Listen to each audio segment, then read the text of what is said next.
नमस्कार दोस्तों, आज हम आपके लिए इस वीडियो में जानकारी देने वाले हैं एमपीपीएससी यानी Madhya Pradesh public service commission के अंतर्गत आपकी जो असिस्टेंट प्रोफेसर की अलग अलग सब्जेक्ट की जो वैकेंसी आई है, तो इसमें आपके लिए कैसे आवेदन करना है, इसके विषय में हम आपके लिए कंप्लीट जानकारी प्रोवाइड कराने वाले हैं।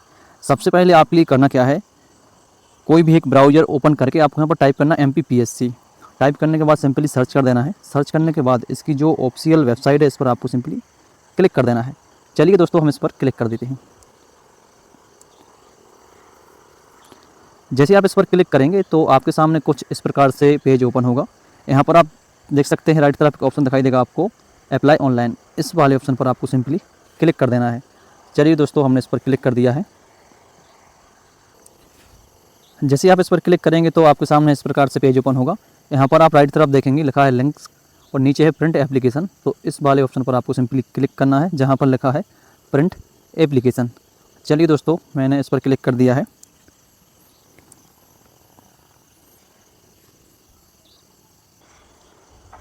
तो जैसे आप इस पर क्लिक करेंगे तो आपके सामने कुछ इस प्रकार से पेज ओपन होगा। यहाँ से हम आवेदन करेंगे। तो यहाँ पर सबसे पहले आपके लिए क्या करना है, आपकी जो भी एडवर्टाइजमेंट है तो इस पर जाकर आपको अपनी जो क्वालिफिकेशन है और जो नियम शर्तें हैं इसको चेक कर लेना है।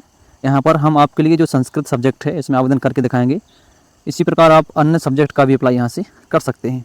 तो यहाँ पर आपकी जो पूरी PDF है, इस पर क्लिक करके आपको PDF की जानकारी पहले प्रोवाइड कर लेनी है। चलिए दोस्तों, हम इस पर क्लिक कर देते हैं। जैसे मैंने इस पर क्लिक किया है तो जो आपका संस्कृत सब्जेक्ट है इसकी सारी जानकारी आपको यहाँ पर देखने को मिल जाएगी। क्वालिफिकेशन से लेकर आपके पास क्या होना चाहिए, तब जाकर आप इसमें अप्लाई कर पाएंगे, और आपकी कितनी पोस्ट हैं, सारी बेसिक से लेकर हाई तक आपको सारी जानकारी यहाँ पर देखने को मिल जाएगी। चलिए दोस्तों, हम अब आवेदन को स्टार्ट करते हैं।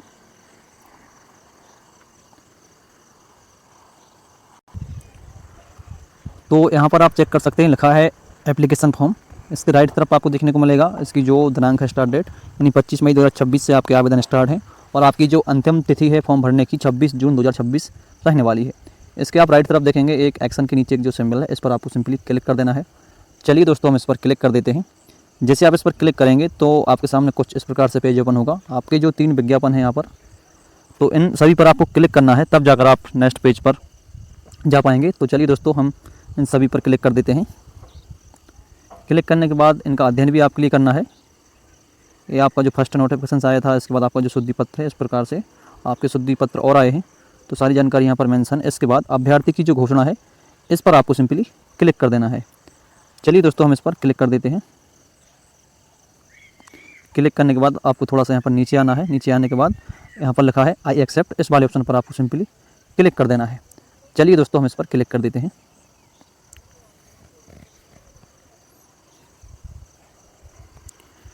तो जैसे आप इस पर क्लिक करेंगे तो आपके सामने जो फॉर्म है ओपन हो चुका है। सबसे पहले तो आपको अपना यहाँ पर जो स्नातकोत्तर उपाधि का नाम है, यानी आपकी जो पोस्ट ग्रेजुएशन की जो डिग्री है, इसको यहाँ पर सेलेक्ट कर लेना है। यहाँ पर हम संस्कृत कर लेते हैं। इसके बाद नेक्स्ट आपका जो ऑप्शन है, यहाँ पर इन्होंने बोला आपकी जो पोस्ट ग्रेजुएशन की क्वालिफिकेशन है इसमें ग्रेस मार्क के साथ यदि आप क्वालिफाई हैं तो आपको यस करना है, यदि नहीं है तो सिंपली नो कर देना है। चलिए दोस्तों, हम यहाँ पर नो कर देते हैं।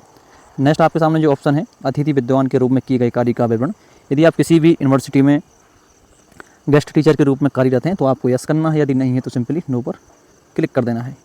चलिए दोस्तों, हम यहाँ पर नो पर क्लिक कर देते हैं। नेक्स्ट आपके सामने जो ऑप्शन है, यहाँ पर आपको अपना जो नाम है अभ्यर्थी का वह डाल देना है।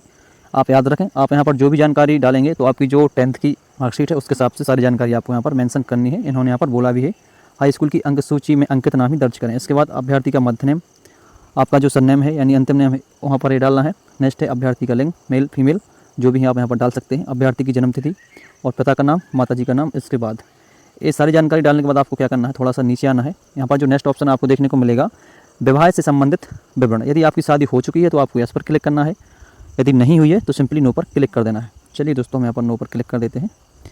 नेक्स्ट आपके सामने जो ऑप्शन खुलेगा मूल सूचना का विवरण। इसमें क्या बोला है इन्होंने, क्या अभ्यर्थी मध्य प्रदेश का मूल निवासी है, यदि ऐसा है तो यस, नहीं है तो सिंपली आपको नो पर क्लिक कर देना है। चलिए दोस्तों, हम इस पर क्लिक कर देते हैं। इसके बाद आपको अपनी जो कैटेगरी है उसको सिलेक्ट कर लेना है। यहाँ पर हम OBC कैटेगरी के अंतर्गत आते हैं, तो हम यहाँ पर अपनी जो कैटेगरी है उसको सिलेक्ट कर लेते हैं। नेक्स्ट है आपका क्या अभ्यर्थी क्रीमी लेयर में आते हैं, यदि ऐसा है तो यस, नहीं है तो सिंपली नो पर क्लिक कर देना है। इसके बाद नेक्स्ट आपका जो ऑप्शन है जाति का नाम, आप जिस भी यहाँ पर जाति से आते हैं तो इसमें आपको अपनी जाति का नाम है डाल देना है। नेक्स्ट आपके सामने जो ऑप्शन है आपका जो कास्ट सर्टिफिकेट है उसकी जानकारी यहाँ पर मेंशन करनी होगी। तो जो जारीकर्ता का पदनाम है, जो भी अधिकारी उसका नाम है, आपको यहाँ पर डाल देना है। नेक्स्ट है किस डिस्ट्रिक्ट से इश्यू हुआ था, तो उस डिस्ट्रिक्ट को आपको यहाँ पर सेलेक्ट कर लेना है। चलिए दोस्तों हम सेलेक्ट कर लेते हैं। नेक्स्ट है प्रमाण पत्र क्रमांक, आपका जो प्रमाण पत्र क्रमांक है उसकी जानकारी आपको यहाँ पर डाल देनी है। नेक्स्ट है प्रमाण पत्र जारी होने का दिनांक, जब भी आपका जो बना था यानी जो दिनांक थी उसको यहाँ पर डाल देना है। नेक्स्ट आपके सामने जो ऑप्शन खुलेगा दिव्यांगता का विवरण, यदि आप किसी भी प्रकार से विकलांग हैं और 40% से अधिक का आपके पास सर्टिफिकेट है तो आपको यस करना है, यदि ऐसा नहीं है तो सिंपली नो पर क्लिक कर देना है। चलिए दोस्तों हम नो पर क्लिक कर देते हैं। नेक्स्ट आपके सामने जो ऑप्शन खुलेगा अन्य विवरण का, इसमें आपकी जो फर्स्ट लाइन है, क्या अभ्यर्थी कभी सेवा से पृथक करने के दंड से दंडित किया गया है, यदि ऐसा है तो यस, नहीं है तो सिंपली नो पर क्लिक कर देना है। नेक्स्ट है आपका क्या अभ्यर्थी के विरुद्ध कोई आपराधिक प्रकरण लंबित है, यदि ऐसा है तो यस, नहीं है तो सिंपली नो पर क्लिक कर देना है। नेक्स्ट है आपका क्या अभ्यर्थी आयोग को किसी परीक्षा अथवा चयन की विवर्जित अवधि में है, तो यस, नहीं है तो सिंपली नो पर क्लिक कर देना है। चलिए दोस्तों हम नो पर क्लिक कर देते हैं। नेक्स्ट जो आपका ऑप्शन है, क्या अभ्यर्थी मध्य प्रदेश शासन अथवा उसके नगर सैनिक निगम मंडल स्वशासी संस्थाओं में सेवारत है, यदि आप सेवारत हैं तो यस, नहीं है तो सिंपली नो पर क्लिक कर देना है। इसके बाद नेक्स्ट है क्या अभ्यर्थी केंद्र शासन में सेवारत है, तो यस, नहीं है तो सिंपली नो पर क्लिक कर देना है। चलिए दोस्तों हम नो पर क्लिक कर देते हैं। नेक्स्ट है क्या अभ्यर्थी अशासकीय सेवा निजी संस्था में सेवारत है, यदि यस तो आपको यस पर टिक करना है, यदि नहीं है तो सिंपली नो पर क्लिक कर देना है। चलिए दोस्तों हम नो पर क्लिक कर देते हैं। नेक्स्ट है मध्य प्रदेश राज्य के रोजगार कार्यालय से जीवित पंजीयन का विवरण, यदि आपके पास रोजगार पंजीयन है तो आपको यस पर क्लिक करना है, यदि नहीं है तो नो पर क्लिक कर देना है।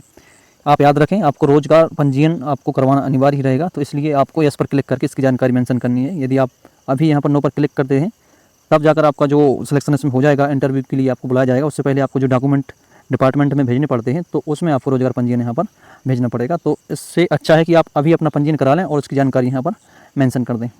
नेक्स्ट है आपका भूतपूर्व सैनिक का विवरण, यदि आप भूतपूर्व सैनिक रह चुके हैं तो आपको सिंपली यस पर क्लिक करना है, यदि नहीं है तो नो पर क्लिक कर देना है। चलिए दोस्तों हम नो पर क्लिक कर देते हैं। नेक्स्ट है क्या अभ्यर्थी विक्रम अवार्ड सम्मानित खिलाड़ी है, यदि ऐसा है तो यस, नहीं है तो सिंपली नो पर क्लिक कर देना है। नेक्स्ट है नेक्स्ट हम बात करेंगे पात्रता परीक्षा की, तो यदि आपके पास इसमें से जो भी क्वालिफिकेशन है नेट, एमपी सेट, पीएचडी, तो आपको यहाँ पर सेलेक्ट कर लेना है। मेरे पास एमपी सेट क्वालिफाई है तो हम इस पर क्लिक कर देते हैं। इसके बाद इस सब्जेक्ट से आपने क्वालिफाई किया था उस सब्जेक्ट का आपको यहाँ पर नाम डाल देना है। नेक्स्ट है उत्तीर्ण दिनांक, आपने कब किया था वह दिनांक यहाँ पर डाल देनी है और रोल नंबर आपका जो है उसको यहाँ पर डाल देना है। नेक्स्ट हम बात करेंगे एजुकेशन की, तो यहाँ पर जो आपकी क्वालिफिकेशन है इसको मेंशन करना है। सबसे पहले तो आपको 10th की जानकारी यहाँ पर डाल देनी है। उत्तीर्ण परीक्षा का नाम यहाँ पर आप 10th डाल सकते हैं या यहाँ पर हाई स्कूल भी डाल सकते हैं। नेक्स्ट है आपकी प्रणाली, आपका ग्रेडिंग सिस्टम था या डिवीजन था, तो इस पर आपको सिंपली क्लिक कर देना है, आपका जो भी था। इसके बाद सब्जेक्ट कौन कौन से सब्जेक्ट आपके थे तो आपको अपने सब्जेक्टों के यहाँ पर नाम मेंशन करना है। नेक्स्ट है पूर्णांक, यानी आपकी जो परीक्षा हुई थी 10th की तो टोटल कितने नंबर की थी तो उसको यहाँ पर डाल देना है और कितने प्राप्तांक हुए हैं आपको वह डाल देना है। जैसे आप ये डालेंगे प्राप्तांक वाले तो जो आपका परसेंटेज है ऑटोमेटिक यहाँ पर आ जाएगा। इसके बाद आपको अपना जो डिवीजन है इसको सेलेक्ट कर लेना है। नेक्स्ट है आपका किस बोर्ड से आपने की थी, तो मैंने एमपी बोर्ड से की थी तो आपको इस बोर्ड का नाम यहाँ पर डाल देना है। आपने जिस भी बोर्ड से की है तो उस बोर्ड का नाम आपको यहाँ पर मेंशन कर देना है। नेक्स्ट है आपका उत्तीर्ण वर्ष, आपने कौन से वर्ष में कक्षा 10वीं पास की थी तो उस वर्ष की जानकारी आपको यहाँ पर डाल देनी है। नेक्स्ट है प्रमाण पत्र में अंकित रोल नंबर या नामांकन नंबर आपको यहाँ पर डाल देना है, दोनों में से, तो हम यहाँ पर रोल नंबर डाल देते हैं। नेक्स्ट हम बात करेंगे कक्षा 12वीं की, तो सेम इसी प्रकार जैसे कि आपने जो 10वीं की जानकारी डाली है और जो मैंने बताया है इस प्रकार से आपको यहाँ पर डाल देना है। नेक्स्ट आएगा आपका स्नातक, आपने जो भी डिग्री की है, जैसे मैंने किया है यहाँ पर बीए, तो आपको यहाँ पर बीए सिंपल आप डाल सकते हैं या बैचलर ऑफ आर्ट भी डाल सकते हैं। इसके बाद आपका जो डिवीजन सिस्टम था, ग्रेडिंग था, उसको सिलेक्ट कर लेना है। इसके बाद आपका रहेगा विषय, किस आपने विषय से की है, विषय के नाम आपको यहाँ पर मेंशन करना है। इसके बाद आएगा आपका पूर्णांक, टोटल आपकी जो डिग्री थी उसमें कितने नंबर की थी, यानी आपकी जो अंक सूची में नंबर है उसको डालना है, कितने नंबर आपको मिले हैं। इसके बाद कितने परसेंटेज हैं आपके, ऑटोमेटिक आपका यहाँ पर आ जाएगा डिवीजन, और किस बोर्ड से की है आपने, जो भी आपकी यूनिवर्सिटी उसका नाम आपको यहाँ पर मेंशन करना है और पासिंग ईयर और रोल नंबर आपको डाल देना है। इसके बाद आपका आएगा स्नातकोत्तर का यानी पोस्ट ग्रेजुएशन की जो क्वालिफिकेशन है उसको मेंशन करना है। सेम आपको इसी प्रकार ये सारी जानकारी आपको डाल देना है। नेक्स्ट आपका जो ऑप्शन आएगा एग्जामिनेशन सेंटर आपको सिलेक्ट करना है। यहाँ पर सबसे पहले हम कर देते हैं ग्वालियर, नेक्स्ट इंदौर, इसके बाद भोपाल और फोर्थ में कर देते हैं जबलपुर। नेक्स्ट आपके सामने जो ऑप्शन आएगा यात्रा भत्ता विवरण, क्या आप यात्रा भत्ता का लाभ लेना चाहते हैं केवल मध्य प्रदेश के अनुसूचित जनजाति, अनुसूचित जाति, अन्य पिछड़ा वर्ग, नॉन क्रीमी लेयर एवं जो दिव्यांगजन है उन कैंडिडेट के लिए ऑप्शन है, तो आपको इस पर क्लिक कर देना है। इसके बाद आपका जो अकाउंट है यानी खाता धारक की यहाँ पर जानकारी मेंशन करनी है, तो बैंक का नाम, IFSC कोड आपको यहाँ पर डाल देना है, शाखा का नाम डालना है, शाखा का कोड डालना है, खाता धारक का नाम और खाता संख्या, और इसके साथ आपको अपनी जो पासबुक है इसको यहाँ पर अपलोड करना है। इसका जो फॉर्मेट रहेगा जेपीजी फॉर्मेट में रहेगा, और इसकी जो साइज़ रहेगी 200 KB के बीच में आपको यहाँ पर बनानी है, और यहाँ पर सिंपली आपको अपलोड कर देना है। नेक्स्ट है आपका वर्तमान पता। आप जहाँ पर वर्तमान में रह रहे हैं उसकी जानकारी आपको यहाँ पर मेंशन करनी है। इसके बाद नेक्स्ट है आपका स्थायी पता। वर्तमान पता और स्थायी पता यदि आपका समान है तो आपको यहाँ पर स्थायी पता के ऊपर एक बॉक्स दिखाई देगा, यहाँ पर लिखा है क्या वर्तमान पता और स्थायी पता समान है, तो इस वाले बॉक्स पर आपको सिंपली क्लिक कर देना है। इस पर क्लिक करने से क्या होगा, आपको अलग अलग एड्रेस मेंशन नहीं करना होगा। इसके बाद आप थोड़ा सा नीचे आएंगे तो यहाँ पर आपको अपना जो फ़ोटो है उसको अपलोड करना होगा, और फोटो का जो फॉर्मेट रहेगा जेपीजी फॉर्मेट में रहेगा, और इसकी जो साइज़ है 20 KB से लेकर 100 KB के बीच में होनी चाहिए। जैसे आप फ़ोटो अपलोड करेंगे तो यहाँ पर आपको अपनी फ़ोटो दिखाई देगी। इसके बाद आपको क्या करना है, यहाँ पर इन्होंने एक लाइन दी है, क्या अभ्यर्थी ने अपना फ़ोटो उचित स्थान पर संलग्न किया है, तो आपको इस वाले बॉक्स पर सिंपली क्लिक कर देना है यहाँ पर। चलिए दोस्तों हम इस पर क्लिक कर देते हैं। अभी हम फ़ोटो अपलोड करेंगे। नेक्स्ट है आपका मोबाइल नंबर और ईमेल आईडी आपको यहाँ पर डाल देना है। इसके बाद जो घोषणा है यहाँ पर इस वाले बॉक्स पर आपको सिंपली क्लिक कर देना है। जैसे आप इस पर क्लिक करेंगे उसके बाद आपको थोड़ा सा नीचे आना है। यहाँ पर आपको अपने जो सिग्नेचर हैं इनको भी आपको अपलोड करना है। इसकी जो साइज़ है 10 KB से लेकर 100 KB के बीच में होनी चाहिए, और इसका जो फॉर्मेट है जेपीजी फॉर्मेट रहने वाला है। और यहाँ पर भी इन्होंने सेम लाइन दी है, यदि आपके जो हस्ताक्षर हैं सही स्थान पर दिखाई दे रहे हैं तो आपको इस पर टिक कर देना है। टिक करने के बाद आपको यहाँ पर जो कैप्चा कोड है इसको डाल देना है, और नेक्स्ट पर सिंपली क्लिक कर देना है। जैसे आप नेक्स्ट पर क्लिक करेंगे तो आपसे अपनी जो सारी जानकारी है एक बार दोबारा चेक करवाई जाएगी। चेक करने के बाद आपको पेमेंट कर देना है। जैसे आप पेमेंट करेंगे तो आप जो फॉर्म है यहाँ पर सबमिट हो जाएगा। चलिए दोस्तों अब हम बात करेंगे, जब भी आप फ़ोटो या सिग्नेचर या पासबुक यहाँ पर रिसाइज करेंगे तो इसकी जो साइज़ है क्या रहने वाली है, तो आपकी जो फ़ोटो की साइज़ रहेगी यहाँ पर, इसकी जो चौड़ाई है 414 इंटू आपका हो जाएगा इसमें 509, और इसकी जो KB की साइज़ है यहाँ पर 99 KB हो जाएगी। इसको आपको यहाँ पर नोट कर लेना है। नेक्स्ट आपका आएगा सिग्नेचर का, तो इसकी जो चौड़ाई रहेगी 591 इंटू 236 बराबर आपका जो यहाँ पर KB का फॉर्मेट रहेगा, यहाँ पर 63 KB के अंदर आपको इस फाइल को बना लेना है।